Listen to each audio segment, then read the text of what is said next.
ہیں کہ پہلے دن ابتدا سے جب اس کی خلقت ہوئی اس کے ذہن میں اور کسی چیز کا علم تھا یا نہیں تھا، لیکن لفظ کیوں کی ابتدا اس کے ذہن میں ہے اور موجود رہے گی۔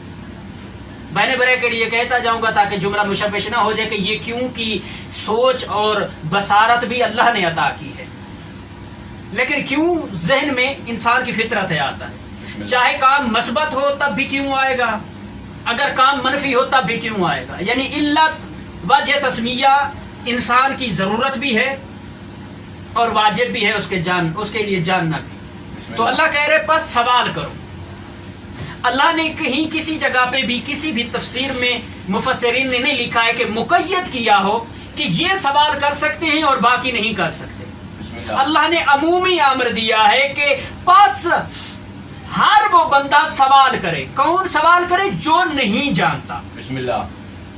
اب وہاں پر یہ نہیں کہا کہ وہ مجتہد بن جائے تو سوال نہ کرے، وہ مول صاحب بن جائے تو سوال نہ کرے، وہ اہل سنت ہو تو سوال نہ کرے، وہ اہل تشیع ہو تو سوال نہ کرے، وہ کافر ہو تو سوال نہ کرے، وہ مسلمان ہو تو سوال نہ کرے، وہ کسی مذہب مسلک یا فرقے سے تعلق رکھتا ہو تو سوال کرے، نہیں، بلکہ اللہ نے عمومی امر دیا ہے پس ہر وہ بندہ سوال کرے جو نہیں جانتا۔ سبحان اللہ، سبحان اللہ۔ ایک چیز ہمارے لیے واضح ہوگی کہ اللہ کہنا چاہتا ہے کہ جو نہیں جانتا پس وہ سوال کرے۔ اب وہ سوال کس سے کرے؟ اللہ کہتے ہیں اس سے سوال کرو جو جانتا ہو، سبحان اللہ، جو جاننے کی اہلیت رکھتا ہو، جس میں جاننے کی صلاحیت ہو۔ اب جاننے کو اگر میں عربی میں لے کے آؤں تو اسے ایک ہی لفظ میں اردو میں اور عربی میں ہم اس کو علم کہتے ہیں۔ سبحان اللہ۔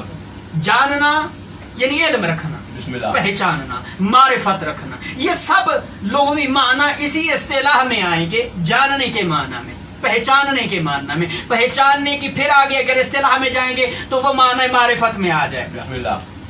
اور اس معرفت میں پھر اگر ایک منزل اور آگے بڑھائیں گے تو وہ عارفیت میں چلی جائے گی، اور اس عارفیت میں پھر ایک اور منزل بڑھائیں گے تو پھر وہ اولیاء للہ میں چلی جائے گی۔ اگر اس منزل کو پھر ہم ایک اور موڑ اور ایک اور راستہ ایک اور منزل دیں گے تو پھر وہ ولیوں میں چلی جائے گی۔ سبحان اللہ۔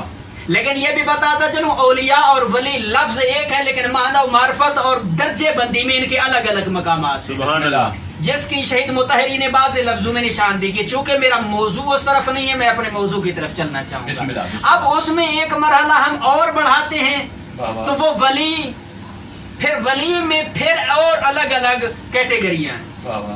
ولی وہ بھی ہیں جو علی علی کر کے ولی بنے ہیں، سبحان اللہ۔ اور کچھ وہ ولی ہیں جو رسول کے ولی ہیں، سبحان اللہ۔ کچھ وہ ولی ہیں جو انبیاء کے ولی ہیں، کچھ وہ ولی ہیں جو خدا کے ولی ہیں۔ سبحان اللہ۔ اب ہم نے دیکھنا ہے کہ اللہ نے تو قرآن میں یہ ارشاد فرما دیا فَاسْأَلُوا، پس سوال کرو تم، جو نہیں جانتے وہ جاننے والوں سے سوال کریں۔ اب جو جاننے والے ہیں ان کی اتنی ساری کیٹیگریاں ہیں، تو اے اللہ ہمارے لیے آسان فرما دے کہ آیا ہم ہر کسی سے پوچھتے رہیں؟ جو یہ دعویٰ کرے کہ میں جاننے والا ہوں تو اسی سے میں پوچھنا شروع کر دوں؟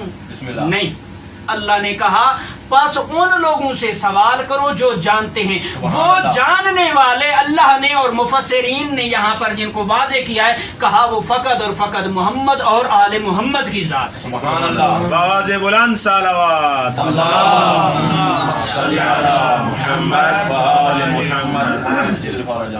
جلال الدین سیوطی نے دو جگہ ولیوں کے لیے، چونکہ میں اپنی گفتگو کو پوائنٹ ٹو پوائنٹ لے کے اور ذریعہ بذریعہ ایک لمحے بلمحہ آگے لے کے جاؤں گا اور اسی کو سمیٹنے کی کوشش کروں بسم گا، اللہ۔ چونکہ متفرقہ موضوع کی طرف جانا نہیں چاہتا، چونکہ طلباء علماء کا مجمع ہے اور جتنا ساتھ دیتے ہیں گے تو اتنی کوشش کروں گا کہ بسم اللہ۔ تو صاحب سیوطی نے لکھا ہے کہ جناب ولی جو ہیں، ایک آدمی آیا اور آ کے سوال کرتا ہے کہ اے معلم یہ مجھے بتا، علی بھی ولی تو بھی ولی، اور وہ فلاں بھی ولی، وہ بھی ولی، وہ بھی ولی، یہ اتنے سارے ولی، تو علی کے ولی ہونے میں اور تیرے اور باقی لوگوں کے ولی ہونے میں فرق کیا رہا؟ سبحان اللہ۔ جب ہر کوئی یہ کہہ رہا ہے، میں نقطہ درمیان میں بین بریکٹ یہ کہنا چاہتا ہوں کہ میرا موضوع جو ہے پس سوال کرو ان لوگوں سے جو جانتے ہیں۔ کون سوال کرے؟ جو جاننے والے نہیں ہیں، اور اس کو علم، معرفت، پہچان اور ان تمام ضمنوں میں اسی کو اسی کے ساتھ ارتباط دینا چاہوں گا، اسی ضمن میں اس کو بیان کرنا کہ تم بھی ولی، پوری کائنات میں ہر دوسرا بندہ اپنے آپ کو ولی کہلوا رہا ہے اور علی بھی ولی ہے، تو علی کے ولی ہونے میں اور دنیا کے باقی کائنات کے سارے ولیوں میں پھر فرق کیا رہا؟